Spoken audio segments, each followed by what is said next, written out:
Hujambo. Well, that's Swahili. Swahili is the fastest growing language in Africa and is the official language of the Africa Union. The language that originated in East Africa is also a university subject in America. We call upon Swahili to be the one of the languages that are spoken as a language of unity in the African continent. Nadhani safari imeanza ya kufanya Kiswahili kuwa lugha ya Afrika. Julius Nyerere, the first president of Tanzania, is remembered as a central figure in the Pan-African drive for independence and Tanzania involvement in liberation movement across the continent owes much to Nyerere's leadership. He strongly believed that Tanzania had a responsibility to actively assist other nations to achieve freedom from foreign and minority rule.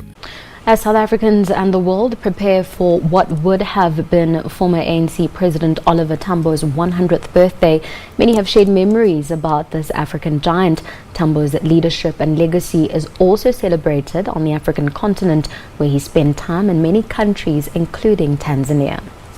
Even before Tanganyika achieved independence, Nyerere was a vocal critic of white communities in other African countries who were unwilling to participate in African majority-ruled societies.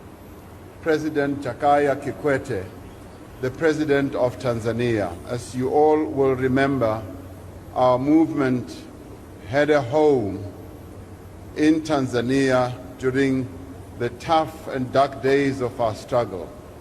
Tanzania is one of those countries among the frontline states that offered sanctuary to our movement and to our leaders. And President Nyerere, as we all know, was the leading African leader who championed the liberation of various countries on the continent, and countries like Tanzania and many others sacrificed a great deal, almost stopped their own development to ensure the total freedom of all other countries that were still struggling against colonial rule. Tanzania stands amongst those countries that we hold in highest regard, and it is for that reason that we ask President Kikwete to come forward and pay his condolences to President Nelson Mandela. I bring with me fraternal greetings, as well as greetings of solidarity from your brothers and sisters of the United Republic of Tanzania. They've asked me to convey to you our deepest condolences to you, Mr. President, to the Madiba family, and to all the people of South Africa on the passing of His Excellency Nelson Rolihlahla Mandela, the first black president of the new South Africa and the former president of the African National Congress.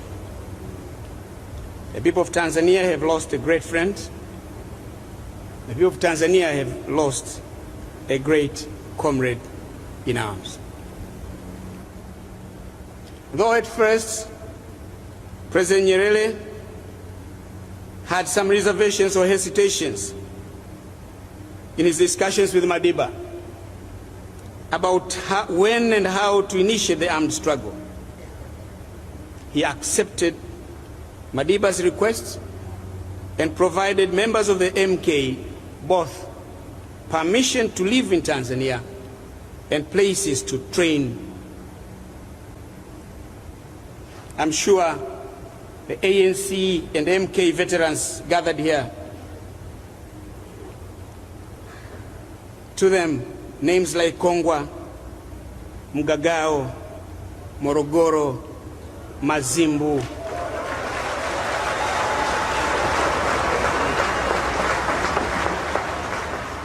and Dakawa sound familiar.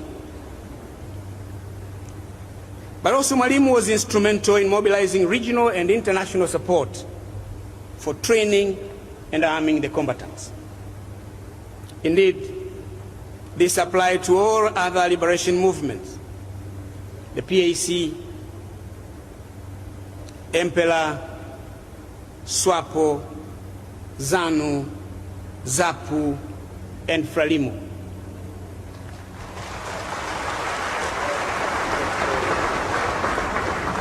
Besides that, Tanzania was generous enough to give cadres of the liberation movement travel documents.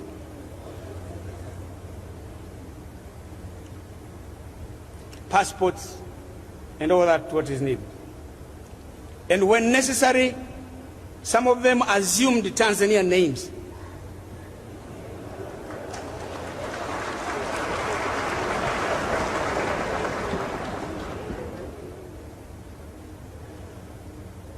When Madiba came to Tanzania, he had no passport.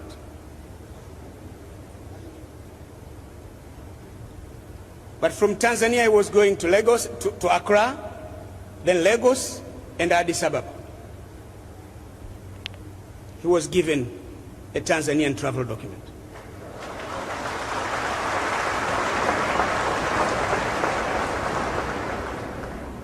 It facilitated his movement.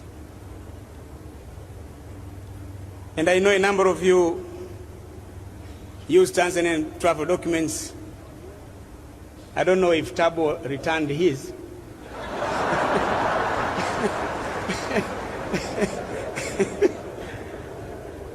Kenya na Tanzania sio majirani tu, ni ndugu. Tena undugu wetu ni undugu wa damu. Tunazungukwa sisi, tuna majirani nchi 8. Lakini nchi ambayo makabila au jamii tunazochangia nyingi kuliko zote ni Kenya. Wawe ni Wadigo wa Kenya na Tanzania, wawe ni Wataita wa Kenya na Tanzania, wawe ni Wakamba wa Kenya na Tanzania, wawe ni Wamasai wa Kenya na Tanzania, wawe ni Wakuria wa Kenya na Tanzania, wawe ni Wajaluo wa Kenya na Tanzania, wawe ni Wasuba wa Kenya na Tanzania. Lakini kwa nini watu hawafahamu au hawajui? Ni kwa sababu Tanzania hatuzungumzi makabila. Sababu wengi mnafahamu, wako watu waliotoka Kiambu, Wakikuyu, wakaenda Iringa, Mfindi, kwenye mashamba ya chai, wakazaa watoto.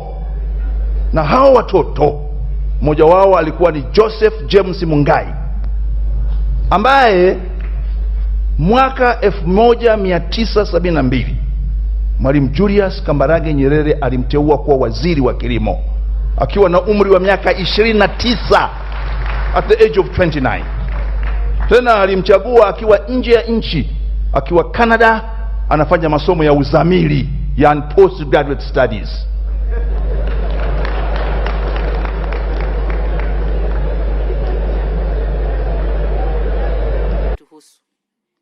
Niseme tu kuwa bunge la seneti la Kenya na bunge la taifa la Kenya linatusisimua kwa mengi. Tunafurahia upana wa demokrasia yake, uzito wa mijadala yake na hamasa ya wabunge wake. Tulifurahishwa zaidi na uamuzi wenu wa kuanza kutumia lugha ya Kiswahili ndani ya bunge.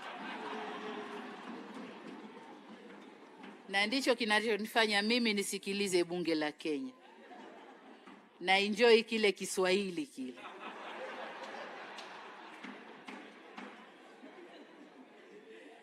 Kiswahili chenu kina vionjo vingi, kuna vionjo vyake ambavyo peke yake ni burudani tosha kusikiliza. Nilikuwa namsikiliza Mheshimiwa Spika anavyoshindwa kutaja namba za miaka kwa Kiswahili.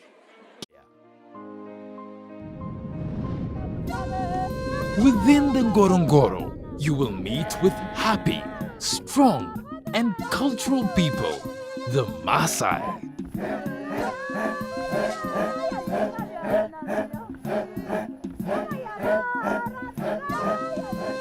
The Ngorongoro Conservation Area is the only site in the world with a high concentration of wildlife living with human communities. About 200 years ago, the Maasai arrived and have since colonized the area in substantial numbers, their traditional way of life allowing them to live in harmony with the wildlife and the environment. Today, there are more than 40,000 Maasai pastoralists living in the Ngorongoro Conservation Area with their cattle, donkeys, goats and sheep.